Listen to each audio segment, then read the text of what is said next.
316 Keluarga Ji dari Zonghai.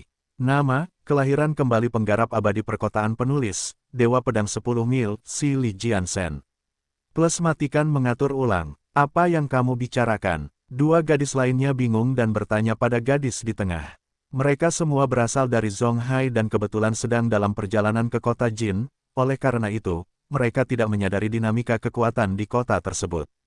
Wanita itu mengunci alisnya dan berkata, saya tidak melihatnya selama 2 tahun sejak saya pergi ke luar negeri. Terakhir kali saya melihatnya adalah di pesta saudara Luoshen.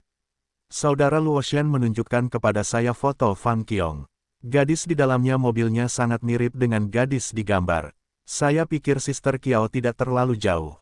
Dia cukup umur dan mengendarai mobil mahal. Dia pasti Fang Qiong, kata pemuda tampan di kursi penumpang. Jika bukan karena Kak Qiao, kami akan membiarkan dia lolos begitu saja. Bagaimana dia bisa melakukan ini pada Tuan Muda Ji? Apa yang kalian bicarakan? Siapa Fang Qiong dan mengapa dia ada hubungannya dengan Tuan Muda Ji? Dua gadis lainnya semakin bingung. Pemuda tampan itu melirik mereka dengan malas. Dia adalah yang terbaik di antara para elit Zonghai, oleh karena itu, dia menganggap dirinya terlalu baik untuk berbicara dengan bocah-bocah kaya biasa ini. Jika bukan karena menyenangkan gadis berkacamata itu, dia tidak akan pernah membawa bayi bodoh ini bersamanya dalam perjalanan. Meski merasa jijik, pemuda itu menjelaskan dengan sabar. Kamu pasti pernah mendengar kalau keluarga Tuan Muda Ji menjodohkannya. Ya, tentu saja, itu tersebar di media sosialku. Kami dan pacarku bertanya-tanya dari mana asal gadis itu. Apakah dia berasal dari Zonghai atau Wuzhou? Topik tersebut dengan cepat membangkitkan suasana hati kedua gadis itu dan mereka mulai mengoceh tentang berita tersebut. Pak Tua Su dari keluarga Su Wuzhou telah membuat pengaturannya. Kakek Tuan Muda Ji dan Tuan Su adalah teman lama, dan Pak Tua Su sangat berpengaruh sehingga Tuan Muda Ji tidak bisa menolaknya. Pemuda tampan itu tersenyum dingin dan berkata, tetapi siapa sangka gadis itu adalah seorang pelacur. Saudara Nin, maksudmu Fang Qiong adalah tunangan Tuan Muda Ji? Kedua gadis itu menutup mulut mereka untuk menahan tangis. Belum, mereka sedang dalam pembicaraan. Namun, karena Pak Tua Su sudah berbicara, pertunangannya sudah hampir selesai. Pemuda tampan itu berkata dengan muram. Dua gadis lainnya tiba-tiba terdiam ketika beban perkembangan mulai terjadi. Sebelum mereka memahami implikasi dari apa yang mereka lihat, mereka hanya melihatnya sebagai penonton. Namun, ketika mereka mengetahui keseriusan kejadian tersebut, mereka ketakutan. Mereka baru saja melihat tunangan Ji Luoshen menggoda dan bermain-main dengan pria lain di jalan raya. Yang lebih buruk lagi, gadis itu adalah putri keluarga Su sehingga kehormatan keluarga Su dan Pak Tua Su juga dipertaruhkan. Jika publik mengetahui hal ini, baik keluarga Su maupun keluarga Ji akan kehilangan muka. Keluarga Ji adalah salah satu klan keluarga terkuat di Zonghai. Ji Luoshen juga merupakan generasi muda keluarga Ji yang paling menonjol. Keluarga Su di kota Wuzhou juga telah menikmati reputasi gemilang selama 300 tahun, skandal seperti itu pasti akan merusak reputasinya. Tidak seburuk itu, mereka baru mulai membicarakannya, dan belum bertunangan. Kata wanita berkacamata, ulang tahun ke-90 Pak Tua Su besok, dan Tuan Muda Ji telah bersiap untuk membicarakan pertunangan pada hari ulang tahunnya. Kata pemuda tampan itu sambil tersenyum masam. Kali ini, bahkan wanita berkacamata pun terdiam. Semua orang saling memandang dengan bingung dan tidak yakin harus berkata apa. Akhirnya, pemuda tampan itu mengeluarkan telepon dan berkata, saya akan menelepon Tuan Muda Ji sekarang juga. Kita tidak bisa membiarkan dia lolos. Wanita jalang itu berselingkuh dari Tuan Muda Ji. Cahaya dingin muncul di matanya. Siapa yang tahu bahwa putri keluarga Su dari kota Wuzhou adalah seorang pelacur? Setelah itu, dia melihat dari balik bahunya ke arah pria berotot yang mengemudikan mobil. Saudara Bao, kamu perlu membantu kami dalam hal ini. Pria bercelana kamuflase itu menjaga tangannya tetap stabil di kemudi dan berkata dengan suara yang dalam dan dingin. Saya telah melihat apa yang telah dia lakukan. Urusan saudara Ji juga urusan saya. Wajah wanita berkacamata hitam itu menjadi gelap ketika dia mendengar jawaban pria besar itu. Saudara Bao adalah salah satu pria terkuat yang pernah dikenalnya dan seorang pejuang yang menakutkan. Nama aslinya adalah Zhao Baofen dan dia pernah menjadi veteran di unit penegakan hukum kota Jin. Dia baru-baru ini dipindahkan ke unit Chang Dragon yang legendaris untuk menjadi letnan di sana. Dia adalah salah satu dari sedikit orang yang dapat mencapai pangkat letnan pada usia 30 tahun. Selain dermawan Zhao Baofen yang kuat, kekuatan pribadinya akan menjadikannya kekuatan yang harus diperhitungkan. Fang Qiong dilindungi oleh keluarga Su, jadi dia mungkin bisa lolos tanpa cedera, tapi itu tidak akan terjadi pada pemuda yang bersamanya. Yuze, Baofen, mungkin kita harus memikirkan hal ini baik-baik. Meskipun aku sudah jauh dari kota Jin selama bertahun-tahun, aku tahu bahwa Fang Qiong adalah gadis yang baik. Bahkan Shen Junwen telah merayunya selama bertahun-tahun dan tidak ada hal buruk yang terjadi setelahnya. Mungkinkah pemuda itu adalah kakaknya? Wanita berkacamata itu bertanya, "Saudari Qiao, kami berdua telah melihat betapa merahnya wajahnya, aku bersumpah dia sedang bermain-main dengan kekasihnya," kata Nin Yuze dengan suara dingin. Mengenai Shen Junwen, ingatlah bahwa keluarga Seng sudah hancur. Ditambah lagi, bahkan ayah Shen Junwen, Seng Ronghua, harus berbicara dengan hormat kepada Tuan Muda Ji, jadi Shen Junwen tidak relevan. Tuan Muda Ji bahkan tidak akan menyetujui pertunangan itu jika bukan karena Pak Tua Su. Nin Yuze berkata dengan marah. Saya juga telah mendengar bahwa Fang Qiong bahkan bukan cucu langsung dari Pak Tua Su, sebaliknya, dia adalah paman agungnya, saudara laki-laki dari kakek kandungnya. Keluarga Fang tinggal di bawah batu di kota Jin selama bertahun-tahun, dan mereka seharusnya merasa beruntung bisa menikahkan salah satu gadis mereka dengan Tuan Muda Ji. Temukan novel resmi di web novel, pembaruan lebih cepat, pengalaman lebih baik, silakan klik www.novelhall.com untuk berkunjung. Mobil tiba-tiba menjadi sunyi. Wanita berkacamata ingin mengatakan sesuatu tapi berhenti. Lagi pula, dia tidak perlu membela seorang gadis yang hampir tidak dia kenal. Bahkan jika Fang Qiong adalah sahabatnya, dia harus khawatir tentang kemarahan keluarga Ji di Zonghai. Keluarga Ji adalah salah satu keluarga terkuat di Zonghai dan dianggap lebih berpengaruh dan berkuasa daripada keluarga Qiao, keluarga Song, atau bahkan keluarga Wei di tepi utara. Bahkan saat Nin Yuze menelepon Tuan Muda Ji, Chen Fan dan Fang Qiong telah tiba di Wuzhou. Kediaman keluarga Su terletak di pinggiran kota, di tepi Danau Tai. Itu menempati sebidang tanah yang luas dan di balik temboknya yang tinggi terdapat kamar-kamar yang didekorasi dengan gaya tradisional Tiongkok. Setiap perabot di istana mungkin memiliki sejarah lebih dari beberapa ratus tahun. Istana ini dilengkapi dengan taman khas Tiongkok dengan kolam kecil, air mengalir, dan jembatan batu berangin. Budaya dan sejarah seperti itu mengesankan. Chen Fan mengangguk. Ulang tahun lelaki tua Su itu besok jadi istana dipenuhi tamu dan anggota keluarga yang datang. Sehari sebelumnya, setelah mereka diberitahu bahwa kamar tamu istana sudah penuh, Fang Qiong memandang ke arah Chen Fan dengan canggung. Chen Fan tersenyum dan berkata, "Kalau begitu, ayo kita sewa tempat di tempat lain. Wuzhou adalah kota besar, pasti ada banyak tempat untuk bermalam." Fang Qiong menghela nafas dan memberikan senyuman minta maaf pada Chen Fan. Chen Fan datang ke sini sebagai suaminya, tamu terhormat, tetapi dia bahkan tidak punya tempat untuk tinggal di istana. Namun, sebelum dia mendapat jawaban yang jelas dari keluarga Su tentang pernikahannya, dia enggan mengomeli keluarga Su untuk mendapatkan perlakuan yang lebih baik. Cabang milik ibunya tidak pernah disukai dalam klan keluarga dan keadaan tidak berubah sampai bisnis ayahnya menjadi sukses. Bahkan ketika Fang Qiong memimpin Chen Fan menuju pintu keluar, sebuah suara terdengar di samping mereka. "Hei, 9 kecil, sudah berangkat. Tidak ada tempat tinggal, tanyakan saja pada kakakmu." Usia Fang Qiong berada di peringkat ke-9 di antara generasinya, oleh karena itu, semua orang di keluarga Su memanggilnya 9 kecil.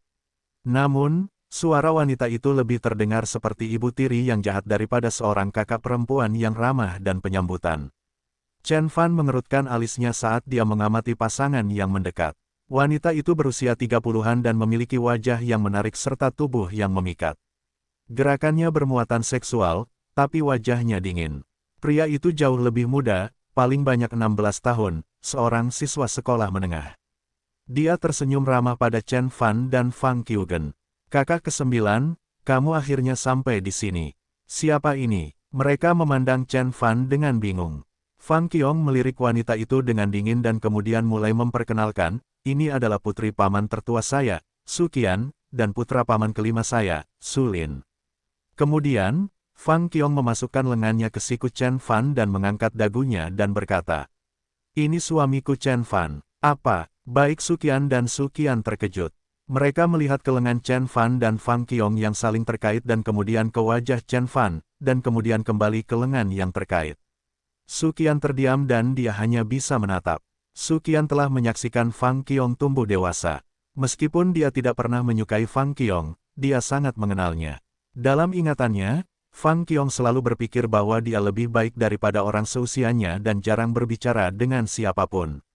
Dia punya banyak pelamar, tapi tak seorang pun mampu melakukan percakapan lebih dari 2 menit dengannya. Oleh karena itu, Fang Qiong telah menarik permadani dari bawahnya ketika dia mengumumkan bahwa dia sudah menikah. Su Qian dengan cepat memikirkan rumor lain yang menyebar di keluarga, dan wajahnya menjadi gelap. "9 kecil, tahukah kamu kalau Pak Tua sudah?" "Aku tahu." Fang Qiong memotongnya. "Itulah sebabnya aku membawa pulang Xiao Fan dan menjelaskan semuanya kepada kakek ketiga." "Tapi, bagaimana dengan keluarga Ji di Zonghai?" Su Qian bergumam pada dirinya sendiri. "Jangan khawatir tentang hal itu sepupu. Aku akan mencari tempat untuk bermalam bersama Xiao Fan, telepon aku jika kamu ingin bicara." Sebelum dia mendapat pertanyaan lebih lanjut, Fang Qiong bergegas meninggalkan istana bersama Chen Fan. Su Qian masih bergulat dengan apa yang baru saja dia pelajari. Sementara itu, Su Lin kebingungan. "Saudari Qian, apa yang kalian bicarakan? Bagaimana dengan keluarga Ji di Zonghai?" Su Qian tidak menjawab. Dia berdiri diam untuk beberapa saat keterkejutan di matanya berubah menjadi kepuasan yang luar biasa. "9 kecil, kamu pikir kamu lebih baik dari kami karena Pak Tua menyukaimu. Aku benar-benar ingin melihat bagaimana kamu bisa lolos dari kebodohan. Ini kali ini." Dengan pemikiran itu, dia menggelengkan kepalanya dengan senyum dingin yang tajam. Baru setelah mereka keluar dari taman keluarga Su, Chen Fan bertanya dengan wajah tegang. "Siapa keluarga Ji dari Zonghai?" Fang Qiong menatap Chen Fan dengan hati-hati dan berkata, "Itulah keluarga yang ayahku ceritakan padamu yang diminta oleh kakek ketigaku untuk mengatur pertunangan denganku. Mereka tidak pernah memberitahuku tentang hal itu, dan aku tidak akan pernah menyetujuinya. Jangan khawatir tentang hal itu. Aku tidak akan mengizinkannya. Kamu adalah wanitaku sekarang." Chen Fan mengulurkan tangannya dan memeluk gadis itu ke dalam pelukannya. Dia kemudian berkata dengan penuh semangat, "Bahkan Presiden Amerika Serikat pun tidak dapat membawamu pergi dariku, apalagi keluarga Ji dari Zonghai." Chen Fan tahu sejak awal bahwa Fang Qiong tidak akan setuju. Dalam kehidupan terakhirnya, Shen Junwen telah berusaha untuk bersamanya selama beberapa dekade dan mengikutinya mulai dari sekolah menengah pertama, sekolah menengah atas hingga universitas dan sekolah pascasarjana. Pada akhirnya, Fang Qiong akhirnya menyerah di bawah tekanan luar biasa dari keluarganya. Meskipun keluarga Ji dari Zonghai jauh lebih kuat daripada Shen Junwen, itu masih belum menjadi perhatian Chen Fan. Chen Fan adalah versi dirinya yang jauh lebih kuat dalam kehidupan ini dan jika dia benar-benar gusar, dia tidak akan berpikir 2 kali untuk membunuh seluruh keluarga Ji. Serum vitalitas hanyalah puncak gunung es dari apa yang ada di balik lengan bajunya. Dia memiliki alat tawar-menawar yang jauh lebih berharga yang bisa dia berikan di meja perundingan. "Siapa wanitamu? Lepaskan aku. Kita berada di depan semua orang." Fang Qiong mencoba mendorong Chen Fan menjauh tetapi tidak berhasil, jadi dia menyerah dan meringkuk lebih dekat ke pelukan Chen Fan. Interaksi mesra ini dilihat banyak orang di sekitarnya. Fang Qiong adalah biji mata Pak Tua Su Yang Hao, oleh karena itu semua orang langsung mengenalinya. Melihat dia menggoda seorang anak muda tepat di depan pintu rumah keluarga Su, kerumunan tiba-tiba meluap. Meskipun aliansi pernikahan antara keluarga Su di kota Wuzhou dan keluarga Ji di Zonghai baru saja dimulai, banyak pelayan keluarga telah mendengar rumor tentang hal itu. Oleh karena itu, semua orang kaget melihat gadis itu menggoda orang lain secara terang-terangan di depan umum. Mereka yang mempunyai pikiran tajam menyadari keseriusan kejadian tersebut, jadi mereka bergegas kembali ke istana untuk melaporkan apa yang mereka lihat kepada tuan mereka. Sementara itu, di dalam aula besar Su Family Manor.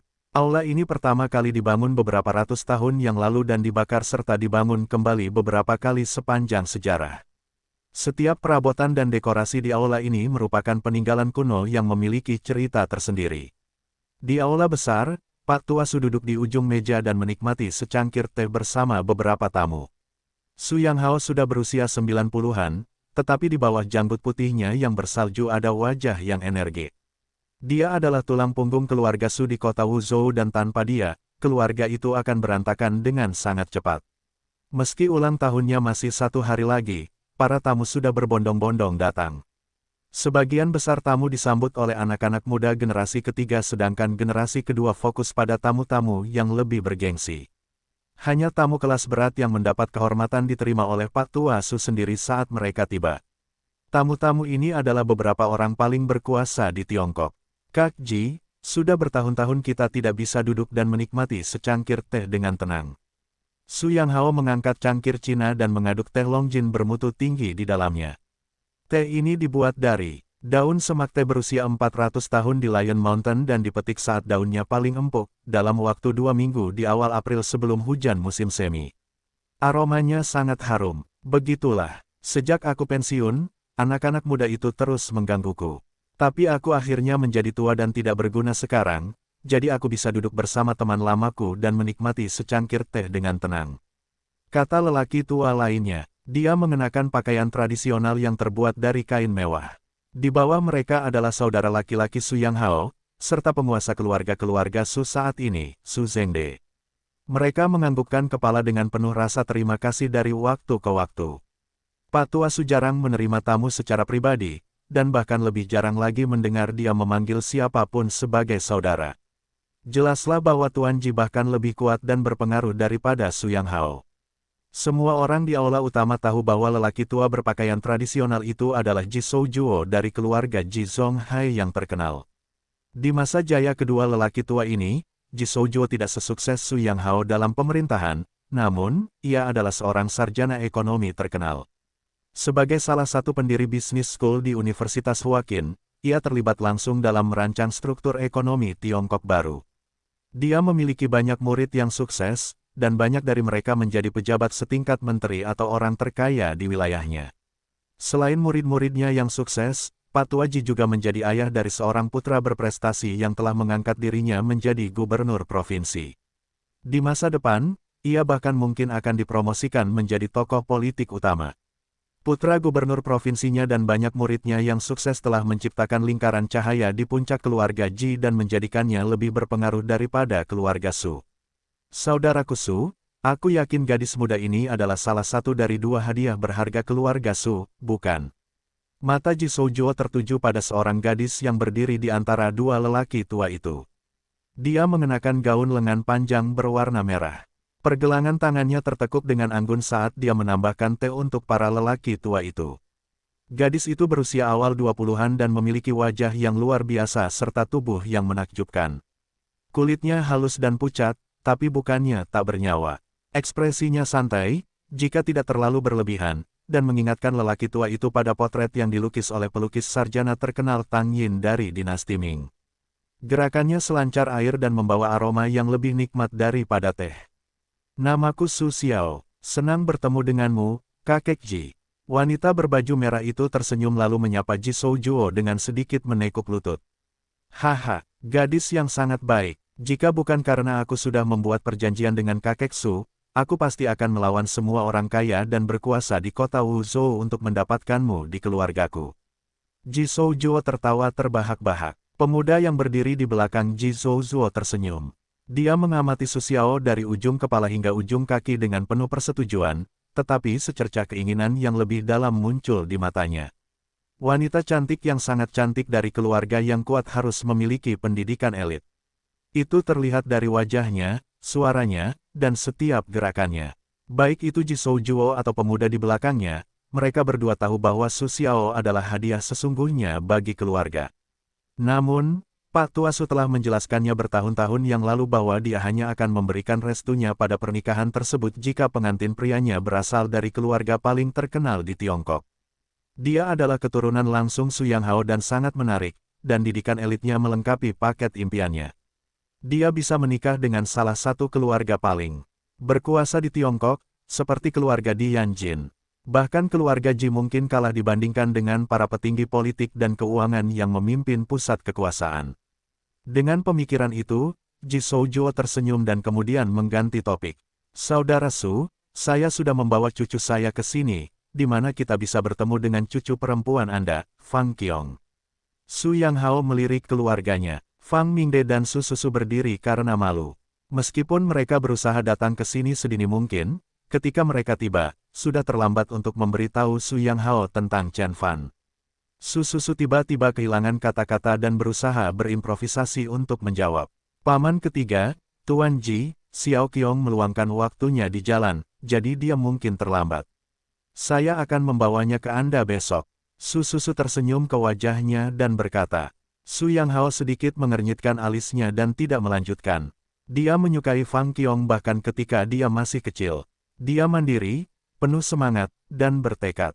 Su Yang Hao bahkan berpikir untuk membiarkan Fang Qiong mengambil alih keluarga Su ketika generasi kedua mulai pensiun. Tidak seperti Su Xiao, yang akan dinikahkan dengan keluarga lain dan menawarkan bantuan terbatas kepada keluarga Su selain aliansi pernikahan, Fang Qiong adalah seseorang yang benar-benar dapat diandalkan oleh keluarga Su. Itu sebabnya dia mengambil inisiatif untuk melamar keluarga Ji. Kedua keluarga tersebut tidak hanya memiliki latar belakang dan status sosial yang sama, namun keluarga Ji juga dapat membantu Fang Qiong untuk memperkuat posisinya di keluarga Su. Namun, lelaki tua itu sejauh ini menyimpan pemikiran itu untuk dirinya sendiri. Dia tidak ingin Fang Qiong menjadi bahan pertengkaran dan kecemburuan di antara anggota keluarga generasi kedua dan ketiga. Jadi begitu. Ji Shoujuo mengangguk dan diam. Bahkan ketika semua orang mengira itu adalah akhir dari episode tersebut, seorang wanita berpakaian sopan berjalan ke aula utama dan mendengus. Dia baru saja di sini. Saya pernah melihatnya di pintu masuk. Xiao Qian, jaga mulutmu, ada tamu di sini.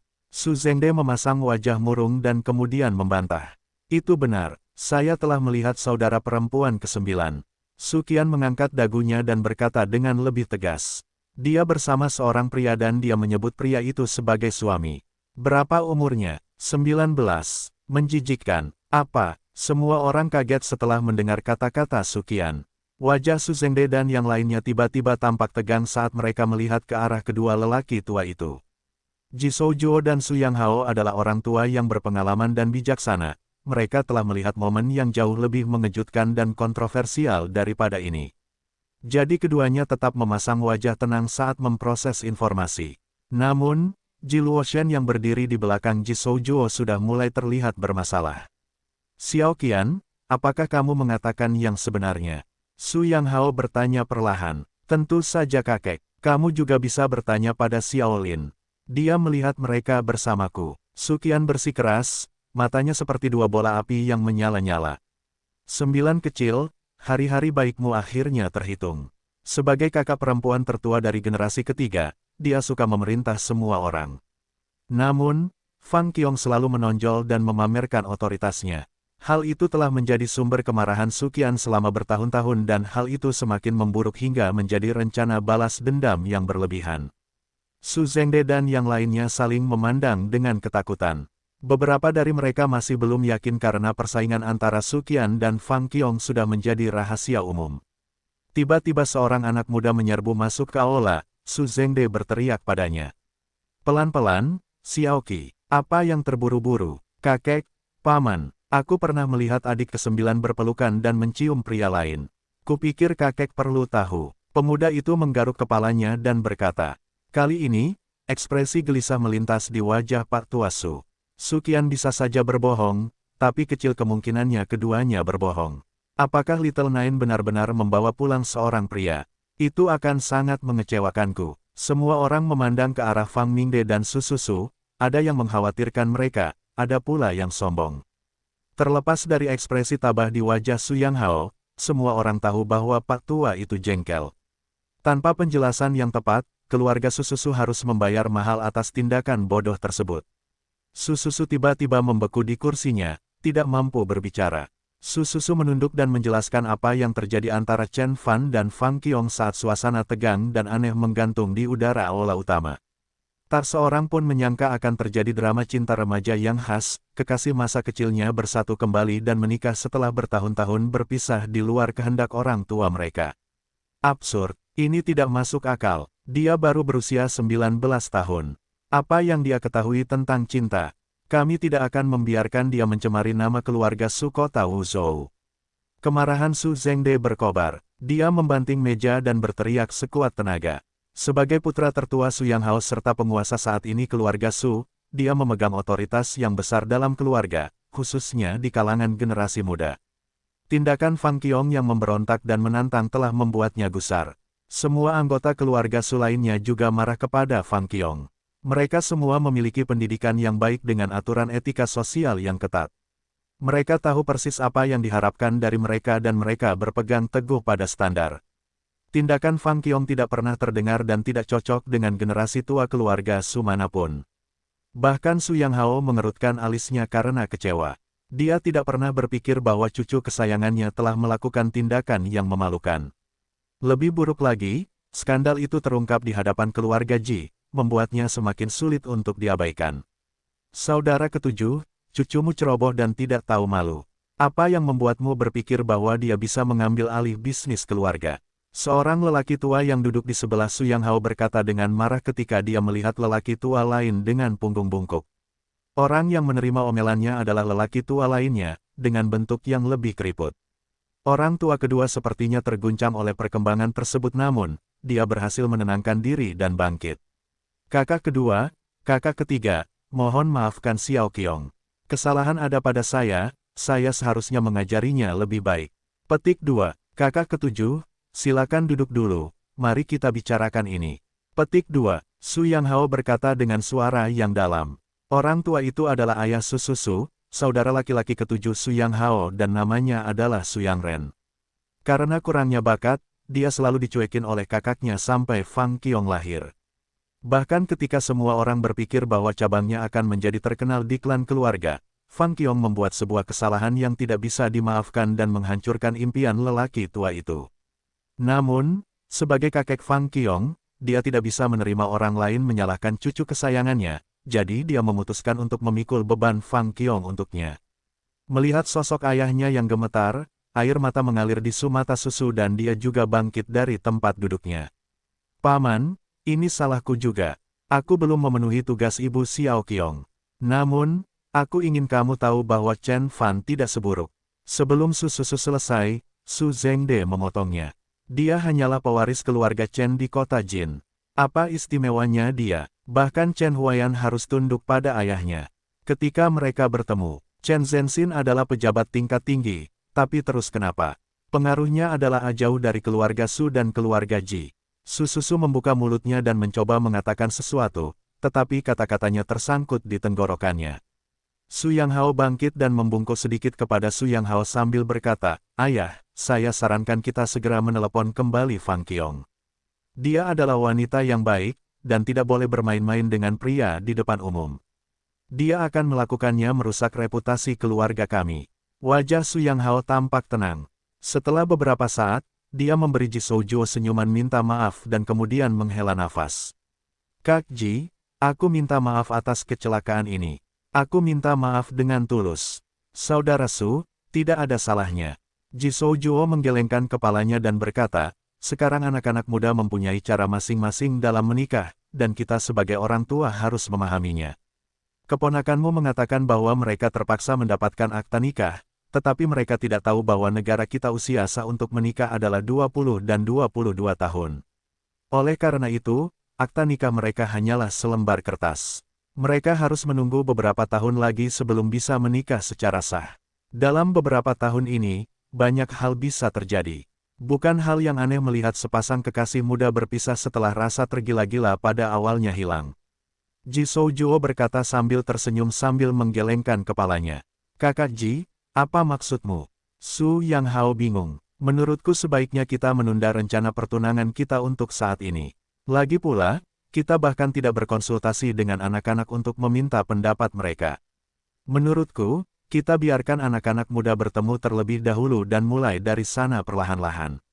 Ji Shoujuo berkata sambil tersenyum tipis. Gadis itu masih baru dalam hal ini, dan karena itu bisa menjadi terlalu idealis dalam hal hubungan. Waktu akan membuatnya lebih pintar dalam menentukan pilihannya dan melihat kenyataan dengan jelas. Ji Shoujuo bahkan tidak menyebut Chen Fan karena dia tidak pernah menyangka Chen Fan akan menjadi ancaman bagi cucunya. Semua orang akhirnya menyadari bahwa Ji Soujuo tidak menganggap masalah ini terlalu serius, mengira gadis itu bertindak seenaknya. Begitu gadis itu melihat betapa berbakat dan luar biasa Ji Luoshan, dia akan segera berubah pikiran. Begitulah, Chen Fan tidak bisa dibandingkan dengan Tuan Muda Ji. Su Zhengde mengangguk setuju. Ji Luoshan tersenyum bangga. Dalam benaknya, teman masa kecil Fang Qiong hanyalah sebuah akun yang tidak ada. Di sisi lain, dia sudah menjadi salah satu pemimpin bisnis di Zonghai dan melampaui semua elit seusianya. Latar belakang dan prestasi keluarga Chen Fan tidak bisa dibandingkan. Kata-kata Ji Soujuo meyakinkan semua orang, termasuk kakek Fang Qiong. Antara Chen Fan dan Ji Luoshan, dia berharap cucunya dapat memilih yang terakhir. Su Susu dan Fang Mingde terkejut setelah melihat keluarga Ji mengabaikan ancaman Chen Fan dengan enteng. Aliansi pernikahan sangat penting bagi kelangsungan hidup dan kelanjutan klan keluarga, oleh karena itu, preferensi pribadi Fang Qiong tidak relevan. Baik itu keluarga Su atau keluarga Ji, mereka berdua tidak mengeluarkan biaya apapun untuk mewujudkan pernikahan ini. Dalam skema yang lebih besar, Fang Qiong dan Ji Luoshan hanyalah dua pion. Tidak masalah apakah mereka akur atau tidak jarang para elit berselingkuh, selama pernikahan mereka masih sah, begitu pula aliansi kedua keluarga. Ah iya, Susu, kamu bilang Chen Fan berasal dari keluarga Chen. Maksudmu keluarga Chen di kota Jin yang dibicarakan semua orang akhir-akhir ini? Su Yang Hao bertanya. Memang, Su Susu menjawab sambil membungkuk dalam-dalam. Keluarga Chen di kota Jin tiba-tiba naik ke tampuk kekuasaan. Saya telah mendengar nama mereka bahkan di Zonghai. Ji Soujuo mengangguk. Namun, dia sepertinya tidak sadar dengan namanya. Bahkan keluarga Qiao dan keluarga Song tidak ada apa-apanya jika dibandingkan dengan keluarga Ji, apalagi keluarga Chen.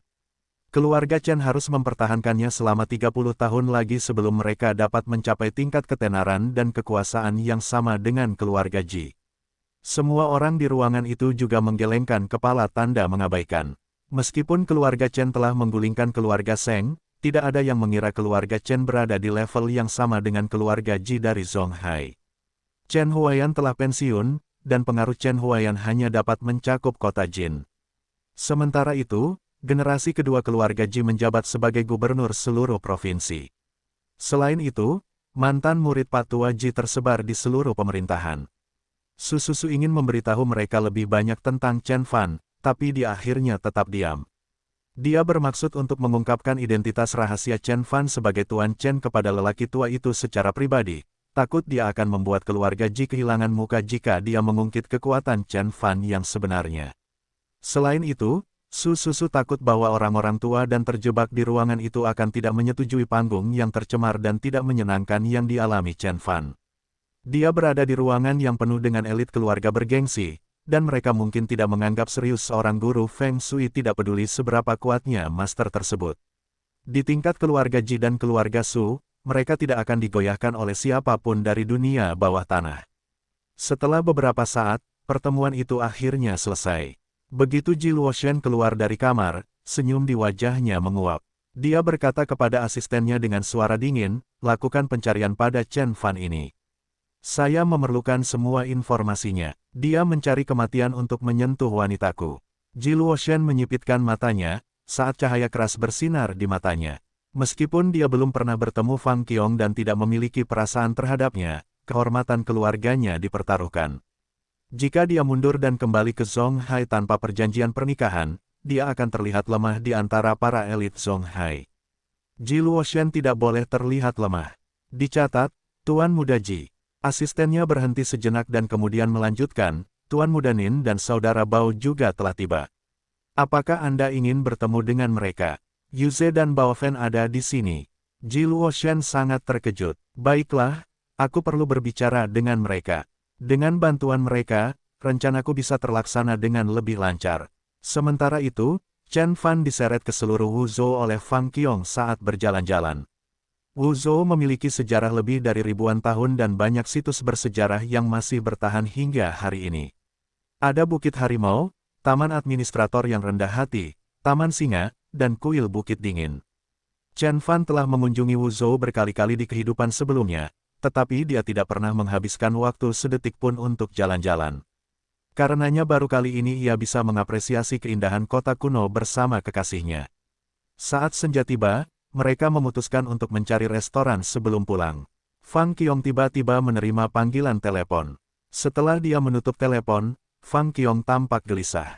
Apa yang sedang terjadi? Chen Fan bertanya sambil tersenyum. Itu adalah sepupu besarku Su Peng. Dia mengundangku ke pertemuan semua generasi muda di keluargaku. Dia juga ingin aku membawamu. Fang Qiong memukuli cambuknya pada Chen Fan. Meskipun dia mendengar identitas rahasia Chen Fan dari ayahnya, dia tidak tahu apa yang sebenarnya mampu dilakukan Chen Fan. Oleh karena itu dia mengkhawatirkan Chen Fan. Jika sepupunya membuat jebakan untuk menyakitinya, tentu saja mengapa tidak. Chen Fan tersenyum. Jangan khawatirkan aku. Apakah kamu tidak lupa bahwa aku adalah Tuan Chen? Bajingan kecil ini tidak bisa berbuat apa-apa padaku. Ya. Fang Qiong memutar matanya mendengar ucapan Chen Fan. Terlepas dari kata-katanya, dia merasa jauh lebih nyaman. Jika Chen Fan mampu mendominasi seluruh Jiangbei, anak-anak muda ini seharusnya tidak menjadi ancaman baginya. Mereka memutar mobil dan melaju menuju pinggiran Wuzhou. Pertemuan itu diadakan di klub pribadi di luar Wuzhou. Klub ini terletak di deretan tembok tinggi yang terletak di sepanjang sungai kecil. Namun, meskipun terlihat sederhana, bagian dalam klub didekorasi dengan mewah, membuat orang merasa seperti memasuki tempat Eropa. Dua baris gadis dengan pakaian rumit mengapit pintu masuk. Mereka semua menyanggul rambut mereka di bagian atas kepala. Gadis-gadis itu membungkuk kepada Chen Fan dan Fang Qiong dan menyambut mereka saat keduanya berjalan menuju aula utama. Setengah lusin meja diletakkan di aula utama dengan pria dan wanita muda duduk mengelilinginya. Mereka semua berpakaian bagus dan beberapa di antaranya diapit oleh gadis-gadis menarik. Chen Fan mengamati ruangan dan berpikir sendiri. Saya yakin tidak hanya generasi muda keluarga Su yang ada di sini, tapi juga keluarga lain di Wuzhou. Keheningan menyelimuti ruangan begitu Chen Fan dan Fang Qiong masuk, mereka menarik perhatian semua orang tetapi sebagian besar tatapan tertuju pada Chen Fan. Semua orang penasaran dengan Chen Fan, pemuda yang mengklaim hadiah keluarga Su kota Wuzhou ketika berita aliansi pernikahan keluarga Su dan keluarga Ji masih segar. Wuzhou terkenal dengan kekayaannya, dan setengah kekayaan provinsi Jiangnan berasal dari Wuzhou. Dari 10 orang terkaya di provinsi Jiangnan, 6 di antaranya berasal dari Wuzhou, termasuk orang terkaya di provinsi Jiangnan, Zhang Donghai. Keluarga Su dari kota Wuzhou mampu menempatkan diri mereka di antara begitu banyak taipan dan tokoh terkemuka, mereka benar-benar merupakan kekuatan yang harus diperhitungkan. 9 kecil, kamu akhirnya sampai di sini. Seorang pria muda berusia awal 30-an bangkit dari tempat duduknya dan menghampiri Fang Qiong. Saudara Su Peng. Fang Qiong mengangguk. Chen Fan pun menyapa pemuda itu. Su Peng bahkan tidak melirik Chen Fan sekilas. Dia memegang tangan Fang Qiong dan berkata, ikutlah dengan saya, izinkan saya memperkenalkan Anda kepada beberapa tamu dari Zonghai.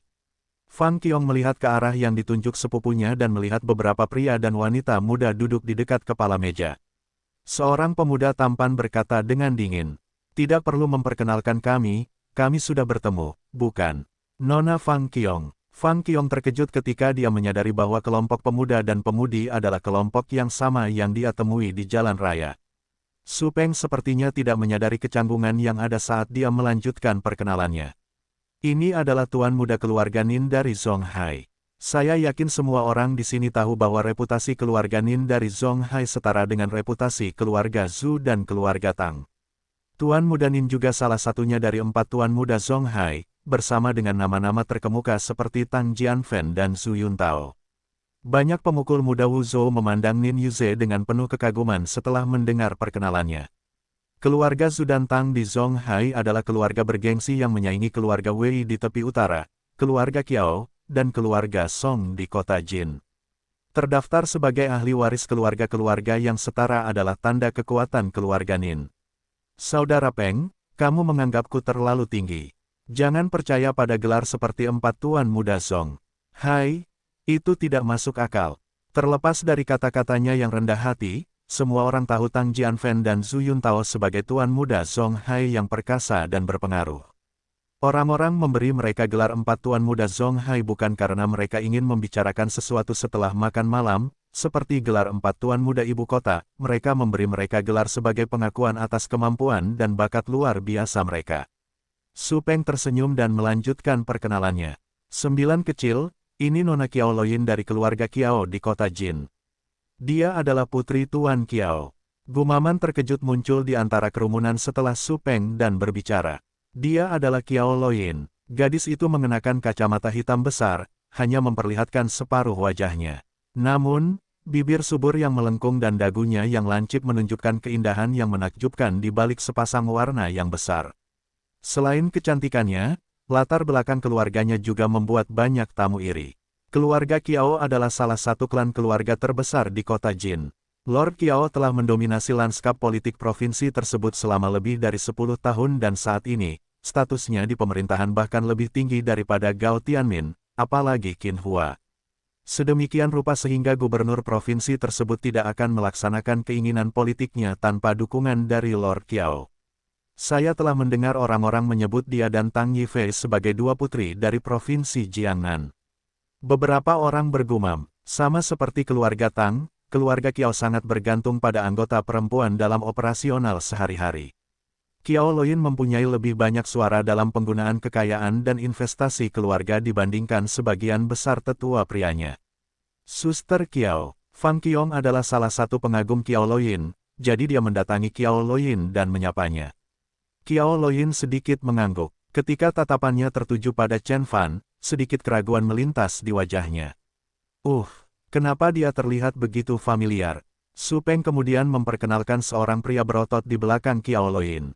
Namanya Zhao Baofen, Saudara Bao. Saudara Bao hanya mengenakan tank top dan celana kamuflase serta sepatu bot berwarna merah darah meskipun udara dingin menggigit. Dia terkoyak dan kulitnya dipenuhi bekas luka, memberinya penampilan seorang veteran yang tangguh dalam pertempuran. Dia berdiri diam seperti patung Buddha yang berat sambil merobek stik drum ayam panggang dengan tangan kosong. Meskipun pakaiannya aneh dan tata krama mejanya tidak sopan, sepertinya tak seorang pun mempedulikannya. Pada akhirnya, Su Peng berjalan mendekati seorang pria muda di ujung meja dan mengumumkan namanya dengan penuh rasa hormat. Xiao Qiong, ini Tuan Muda Ji Luoshen. Tubuh kencang pemuda itu terbungkus dalam setelan jas pesanan dari penjahit Italia. Cambang dan janggut kecilnya dipangkas dengan cermat, ditambah matanya yang berkilau, dia tampak seperti pemimpin yang kuat. Dia adalah Ji Luoshen. Fang Qiong terkejut saat tatapannya tertuju pada pemuda itu. Ji Luoshen menghubungkan kontak matanya dengan setengah tersenyum. Fang Qiong menggigil sedikit dan kemudian mendekat ke arah Chen Fan. Melihat reaksi gadis itu, senyuman tipis di wajah Ji Luoshen membeku. Dia segera menutupi senyuman jeleknya yang membeku dengan pinggiran cangkir anggur, berpura-pura menyesapnya, namun, dia tidak bisa menghentikan kilatan niat mengancam di matanya. Cek, Ji Luoshen, Nin Yuze, dan Kiao Loyin semuanya ada di sini. Aku perlu membeli popcorn. Ini akan menjadi pertunjukan yang bagus. Banyak orang yang menyadari drama tersebut terkagum-kagum dalam pikiran mereka. Banyak generasi muda keluarga Su memandang Fang Qiong dan Chen Fan dengan sombong. Keluarga Su memiliki peraturan yang ketat dan sebagian besar anak muda di keluarga tersebut masih harus menyelinap keluar rumah untuk berpesta bersama teman. Oleh karena itu, ketika Fang Qiong dengan berani membawa seorang suami kembali ke klan keluarga, semua orang terkejut dan sebagian besar tetua keluarga merasa bahwa nama keluarga dinodai. Dipersatukan oleh musuh yang sama, anggota keluarga Su di ruangan itu tidak akan berubah pikiran tentang Chen Fan terlepas dari latar belakang keluarganya, mereka juga tidak akan menerima perilaku Fang Qiong yang tidak lazim dan sembrono. Bahkan tuan keluarga Ji harus meminta keluarga Su secara resmi untuk mendapatkan lamaran pernikahan. Apa yang membuat Chen Fan begitu istimewa sehingga dia bisa muncul begitu saja dan meminta tangan Fang Qiong? Baik Su maupun Fang Qiong telah meremehkan pikiran keras kepala keluarga tradisional. 9 kecil, duduklah. Su Peng berkata sambil menatap Chen Fan sekilas. Merasa sedikit bersalah, dia berkata dengan tenang kepada Chen Fan, kamu juga. Terima kasih, Saudara Peng. Fang Qiong tersenyum lalu mengangguk.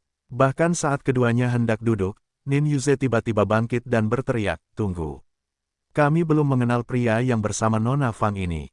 Fang Qiong sudah duduk di kursinya. Dia menatap Nin Yuze dengan dingin dan berkata, dia adalah tunanganku Chen Fan. Nin Yuze menyeringai jelek dan menatap Su Peng.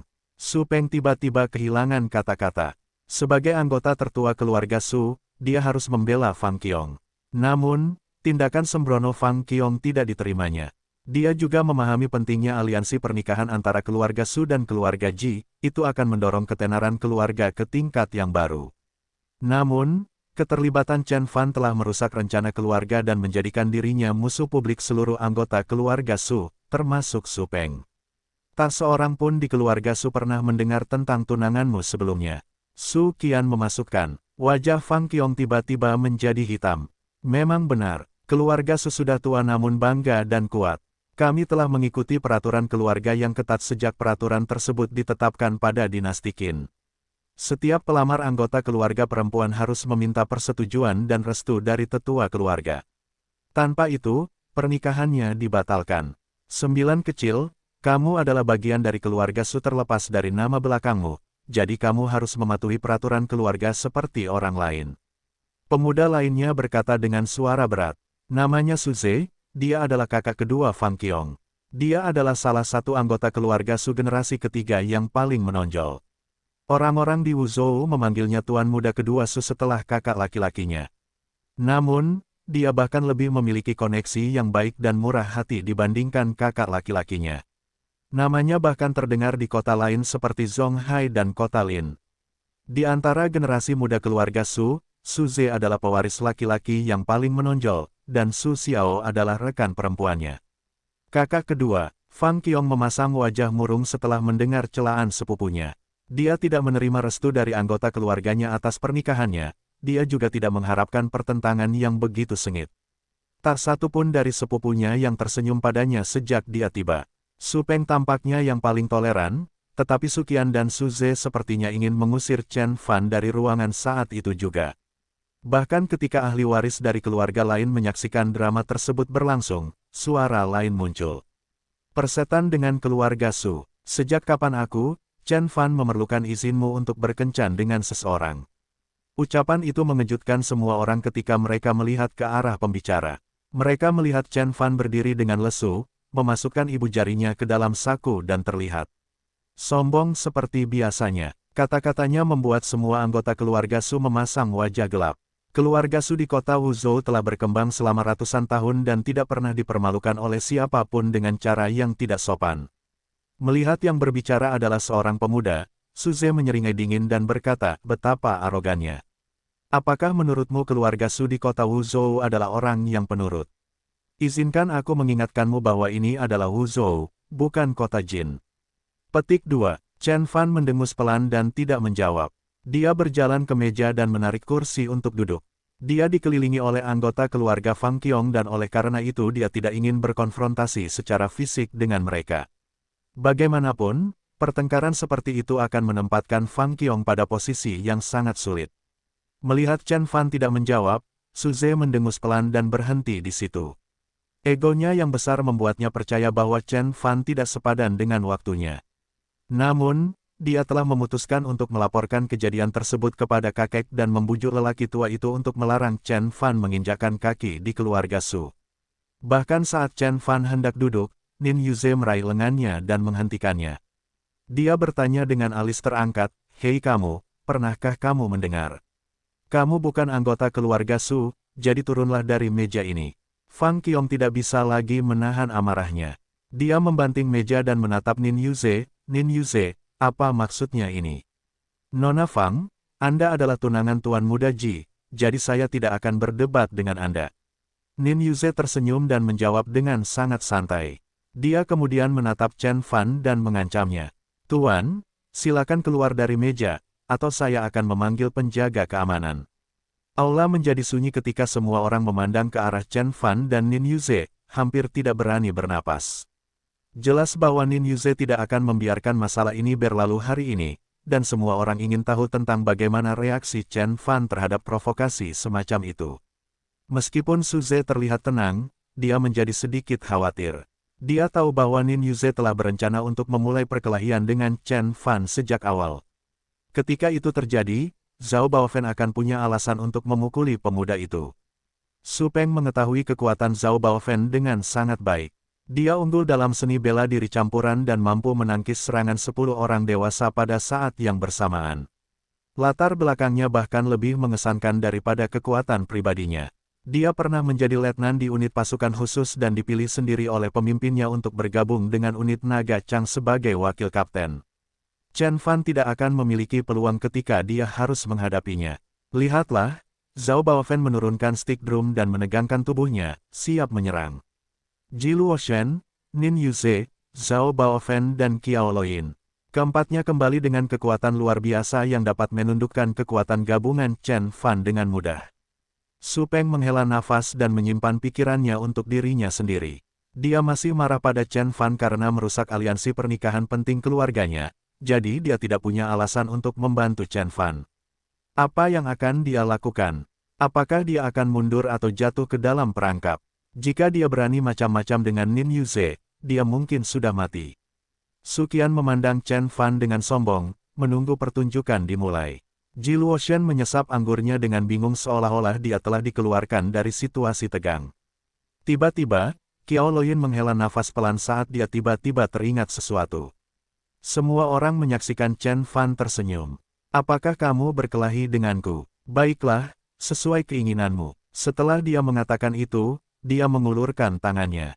Kulitnya halus dan pucat seolah terbuat dari batu giok putih. Aku harap kamu bisa tertawa setelah aku mematahkan anggota tubuhmu.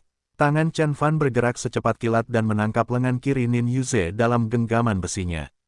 Kemudian dia memutar tanpa menggunakan banyak tenaga.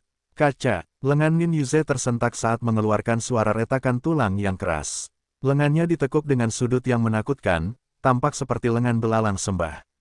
Apa? Semua orang terkejut dengan perkembangan tersebut saat mereka menatap lengan Nin Yuze yang terluka dengan tidak percaya. Chen Fan akhirnya muak dengannya dan menyerang. Su Ze, Su Qian, dan Su Peng sangat terguncang sementara Ji Luoshen menjatuhkan cangkir anggur di tangannya karena terkejut. Banyak pewaris muda dari Wuzhou melompat dari tempat duduk mereka setelah kenyataan terjadi. Dia telah menyerang Nin Yuze, salah satu pewaris muda paling kuat di Zonghai. Kebanyakan orang awam akan celaka jika mereka melukai sehelai rambut pun di tubuhnya, apalagi mematahkan lengannya.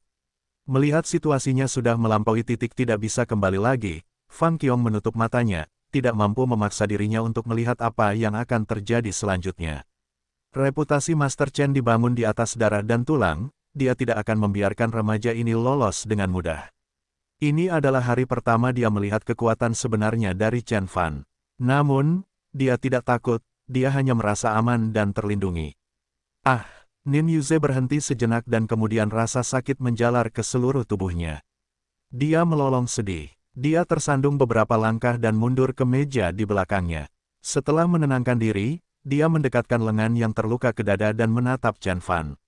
Beraninya kamu. Dia tidak percaya Chen Fan akan membalas secara fisik.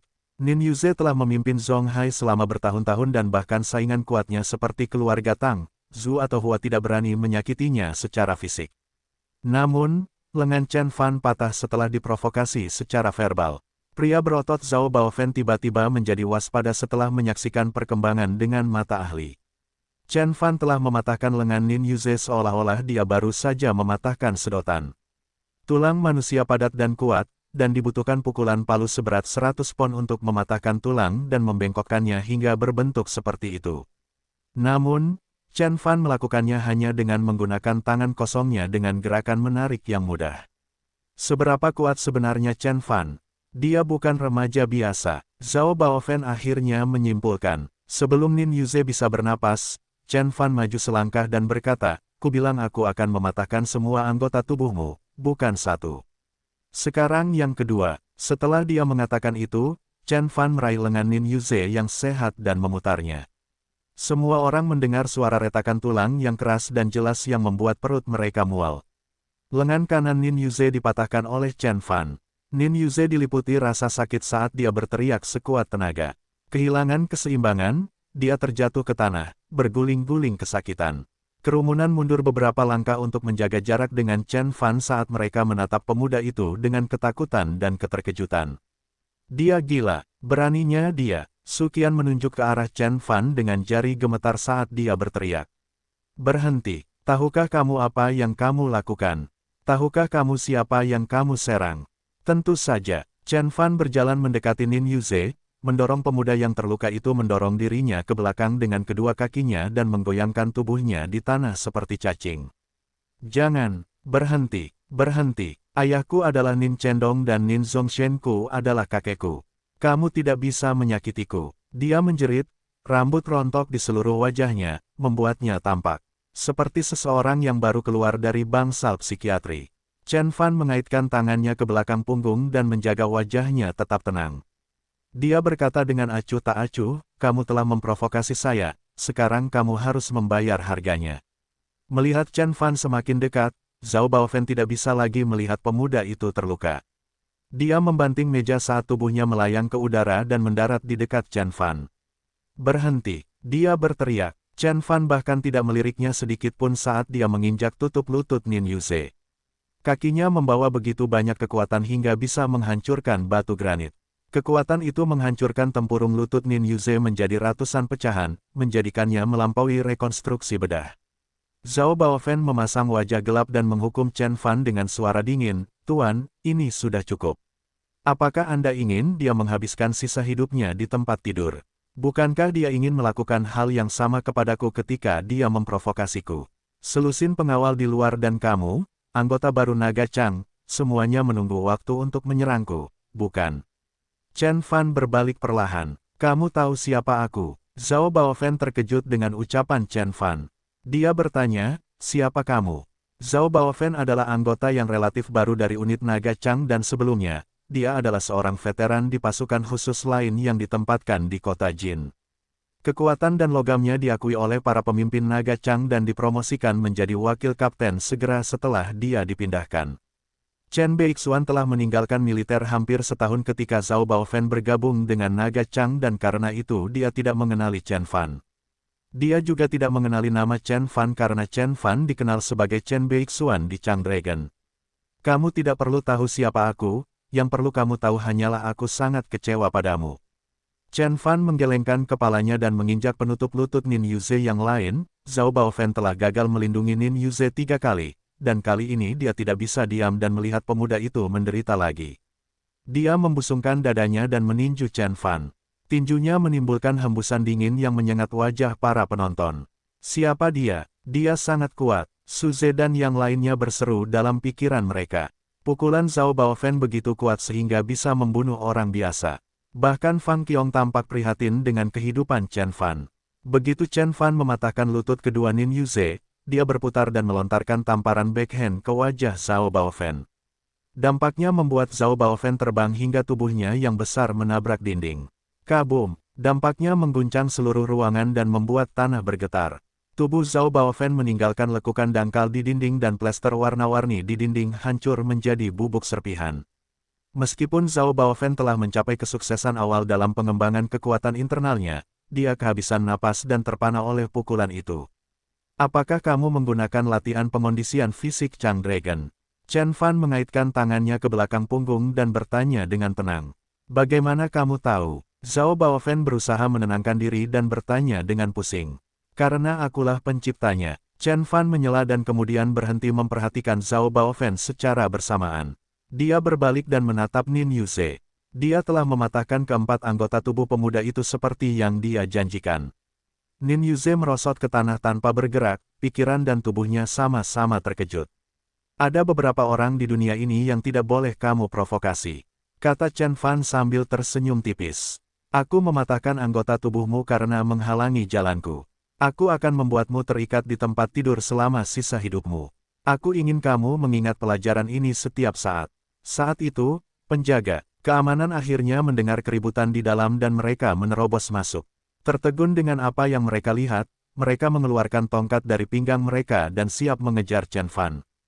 Hentikan! Tiba-tiba, suara dingin seorang wanita terdengar. Para penjaga terkejut dan kebingungan mereka juga dirasakan oleh semua orang di sekitar mereka, termasuk Ji Luoshan. Loyin, kenapa kamu menghentikan mereka? Benar, Saudari Kiao, pria ini berbahaya dan sadis. Kita harus membawanya ke pengadilan. Su Qian memasukkannya dengan panas. Chen Fan telah mematahkan anggota tubuh Nin Yuze, dan tak seorang pun di keluarga Su pernah melihat kebiadaban seperti itu sebelumnya. Su Ze dan yang lainnya mengangguk setuju dengan Su Qian. Insiden mengerikan itu terjadi di wilayah keluarga Su, dan jika keluarga Su gagal menawarkan penutupan yang layak kepada keluarga Nin, hubungan antara kedua keluarga akan segera memburuk. Meskipun keluarga Nin tidak sekuat keluarga Su, mereka akan menjadi musuh yang tangguh. Suster Qian, Fang Qiong memanggil sepupunya dengan tidak percaya. Dia tidak percaya bahwa Su Qian adalah orang pertama yang ingin menjebloskan tunangannya ke penjara. Dia juga tidak bisa menerima Su Ze dan anggota keluarga lainnya yang sangat patuh terhadap lamaran Su Qian yang berhati dingin. Pemimpin pengawal memandang ke arah Qiao Luoyin, menunggu penjelasannya. Setelah beberapa saat, Qiao Luoyin akhirnya memecah kesunyiannya. Putri dari keluarga Qiao melepas kacamata hitamnya dan memperlihatkan kecantikannya yang menakjubkan. Dia memiliki wajah berbentuk hati dan dagu lancip. Bibirnya yang subur sedikit cemberut dan matanya lebar dan polos. Itu adalah wajah bidadari dan satu tatapan dari tatapannya yang memesona akan mencuri perhatian pria muda manapun. Pantas saja dia harus memakai kacamata hitam sepanjang waktu. Kecantikannya yang luar biasa bahkan menarik perhatian Chen Fan. Dia mengakui bahwa Qiao Luoyin lebih menarik daripada Fang Qiong sebelum dia berubah menjadi Dewi Zi Qiong. Semua orang menyaksikan Qiao Luoyin mencibir.